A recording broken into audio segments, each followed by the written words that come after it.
Voilà, nous sommes au dernier jour de la croisade d'évangélisation. Et c'est aujourd'hui, vous êtes l'orateur du jour. Donc je voudrais de prime abord vous poser la question de savoir quelles sont vos impressions face au programme d'aujourd'hui. Que Dieu vous bénisse. Amen.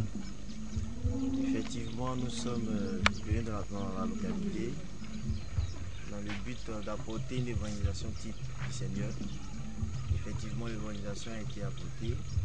Et voilà que nous sommes au seuil de notre conclusion. Nous sommes au dernier jour. Et le Seigneur me fait la bonne grâce d'être le dernier orateur. Parce que la Bible déclare que la fin d'une chose vaut mieux que son commencement. Et partant de ce fait-là, sur cette base-là, je bénis le nom du Seigneur parce que je suis convaincu à 899 000% qu'il y aura un rendez-vous. Parce qu'il a dit qu'il confirme la parole de ses serviteurs. Et depuis que je me suis engagé dans le ministère, le Seigneur ne m'a jamais abandonné. Alors je vais toujours Syrah. Donc pour répondre à votre question, mes impressions, j'ai le moral très haut, je suis très confiant et mes impressions sont positives. Amen. En d'autres thèmes, je peux dire que mon impression est en couleur. Amen. Ok, homme Dieu, comment vous voyez la manifestation du culte, du premier culte, puisque hier, nous avons fait la croisade, nous avons eu assez d'âmes. Donc comment vous voyez aujourd'hui et comment vous voyez la manifestation de l'Esprit du Seigneur?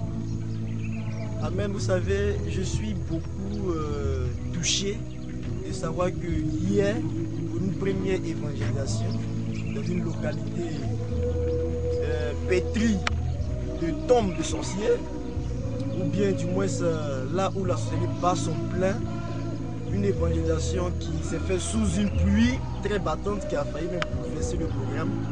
Le Seigneur a permis qu'il y ait 38 âmes converties. Et allant de ce principe-là, je suis convaincu à 800 000, je ne sais pas quelque chose pour ça là-bas, que le programme sera une réussite. Il a commencé par une réussite, il finira par une réussite. Parce que Dieu, ce qu'il commence, sa main l'achève toujours. Et je reste encore très perplexe. Parce que c'est vrai, on nous dit que les régions ouest de la Côte d'Ivoire sont des régions dangereuses parce que la société bat son plein. Moi je souris, je ris, je me marre, je saute, je danse même d'ailleurs. Parce que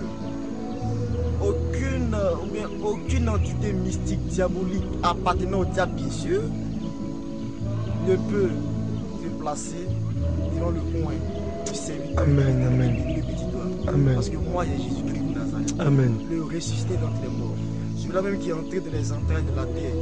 Et dont la terre n'aura plus le contenir. Parce que quoi, dans la victoire.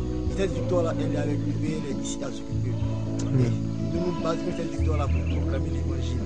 Donc frère Aguilas, soyez sereins.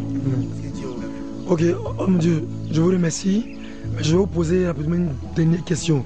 Qu'est-ce que vous pouvez dire à l'auditoire qui nous écoute? Parce qu'on dirait que tout cela est faux, que nous ne sommes pas à l'Obogiga. Qu'est-ce que vous pouvez leur dire? Et quel est votre dernier mot?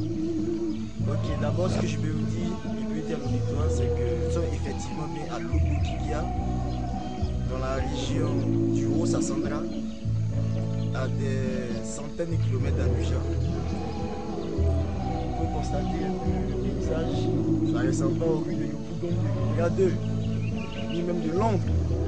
Effectivement, nous sommes dans un village profond de la Côte d'Ivoire. Nous sommes venus apporter l'évangélisation. Et ce que je peux dire à l'auditoire, c'est qu'aujourd'hui, c'est l'Obogiga.